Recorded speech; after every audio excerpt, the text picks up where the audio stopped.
بین الاقوامی شہرت یافتہ عوامی شاعر، مشاعروں کا سرتاج، ماں کی عظمت اور وقار کو اپنی شاعری کے ذریعے نئی بلندی عطا کرنے والا، ساہتیہ اکیڈمی ایوارڈ یافتہ اور درجنوں ایوارڈ کے مالک منور رانا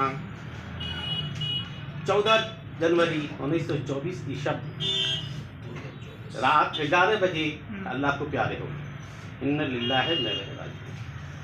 ادبی دنیا انہیں صرف شاعر جانتی ہے اور میں بھی انہیں شاعر مانتا تھا، لیکن میرے ادبی دوست مرحوم حسن اکرام نے سفید جنگلی کبوتر دیتے ہوئے کہا، یہ دیکھو منور رانا کی نثر نگاری، جس میں جس طرح شاعری کرتے ہیں اسی طرح نثر نگار بھی اچھے ہیں۔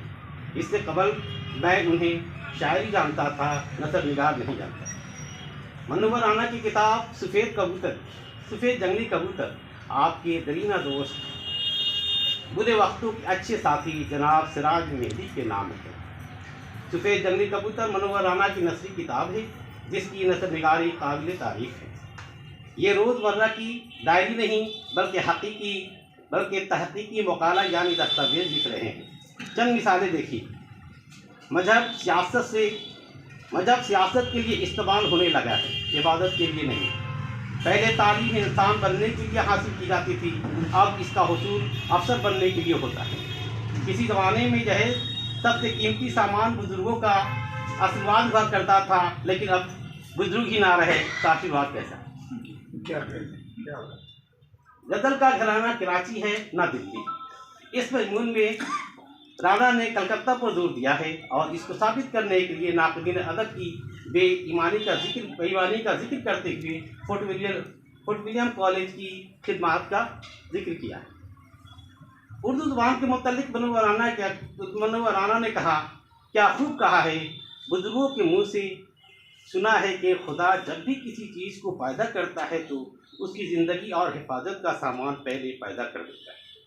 کبھی کبھی میں سوچتا ہوں کہ اگر ہندوستان میں مدرسہ نہ ہوتے تو اس زبان کے زندہ رہنے میں یقیناً بہت دشواری ہوتی، لیکن تمام بین الاقوامی سازشوں کے باوجود رہتی دنیا تک مدرسوں کو اس لیے زندہ رکھا ہے کہ دینی مدارس زندہ رہیں گے تو اردو ہر حال میں زندہ رہے گا۔ آخر میں اپنی بات ختم کرتے ہوئے یہ عرض کرتا ہوں کہ منور رانا نے اپنی کتاب سفید کبوتر میں جدید نقادوں پر روشنی ڈالتے ہوئے لکھتے ہیں، ایک نقاد اپنی بیوی کے ہر کام میں شعری مجموعے کی طرح عیب کا پہلو نکال لینے کے عادی تھے۔ ایک روز بیوی سے انڈا کی فرمائش کی۔ بیوی نے کچن سے ایک انڈا فرائی کر کے ان کے سامنے رکھ دیا۔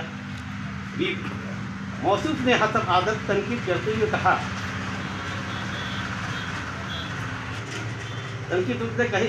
کہ میں بوائل انڈا کہا تھا اور تم انڈے کو فرائی کر کے لیا۔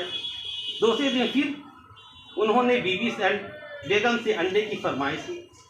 بیگم کچن میں گئیں اور ایک بوائل انڈا سامنے لا کر رکھ دیا۔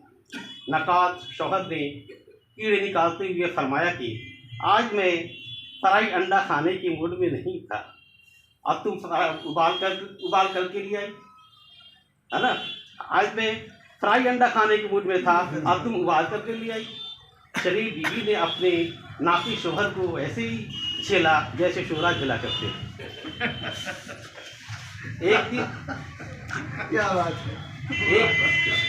ایک دن موصوف نے پھر بیگم سے انڈے کی فرمائش کی۔ بیگم نے تھوڑی دیر میں ان کے سامنے 2 پلیٹ لا کر رکھ دیا۔ ایک پلیٹ میں فرائی انڈا تھا اور دوسرے میں ابلا ہوا انڈا۔ موصوف نے غصے میں اپنے بال نوچتے ہوئے شروع کر دیے، منہ سے چھاگ نکلنے لگا۔ بیوی سے کہنے لگی کہ دنیا میں تم سے زیادہ پھوہڑ، بد سلیقہ اور جاہل دوسری کوئی عورت نہیں ہو سکتی۔ جس انڈے کو فرائی کرنا تھا تم نے اسے ابال کر لایا، اور جس انڈے کو ابال کر لانا تھا اسے فرائی کر کے لایا۔